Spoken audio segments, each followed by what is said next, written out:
Now, senators and congressmen expressed mixed reactions to Malacanang's decision to relieve General Nicolas Torre III as PNP chief. Here's the report. Malacanang's decision to relieve General Nicolas Torre III as PNP chief has drawn mixed reactions from senators and congressmen. Senator Ping Lacson said Torre may have acted beyond his authority when he unilaterally relieved his second-in-command. He explained that the designation and relief in the PNP command group should be cleared with the President or at the very least with the ex-officio chairman of the National Police Commission and the Secretary of the Interior and Local Government. Senator Amy Marcos recalled questioning Torre about the decision. Ang pagkaalam ko, na-demote si Nartates at yung Batong General na Ilocano, nagdadaig kung bakit daw nangyari yun. Kaya sinita ko siya, sabi ko, hoy, ba't ganun? Nako, may balik yan, magdahan-dahan ka. Hindi ko naman alam, magiging nilang anghel ako. At nagpapaumanhin ako, wala akong alam. Senator Bato de la Rosa, a former PNP chief himself, said he sympathizes with Torre. Galit ako na naawa ako sa kanya.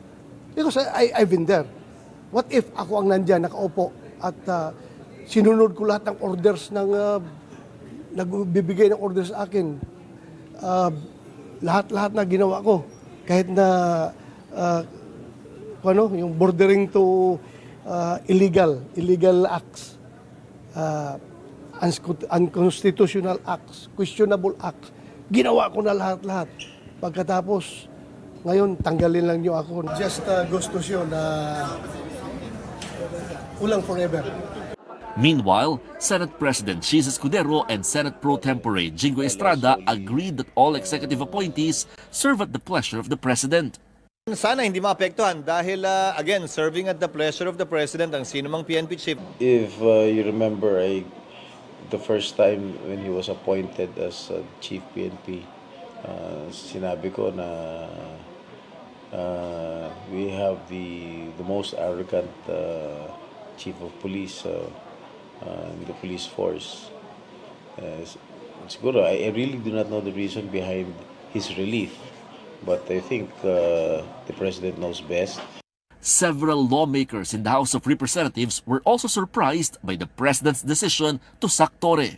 Akbayan Party List Representative Percy Sandanya questioned the logic behind removing Torre. Mamamayang Liberal Party List Leila de Lima also expressed concern over the decision, saying it was unclear why a widely respected and high-performing PNP chief was relieved. For News 5, Mon Gualvez, we are One News.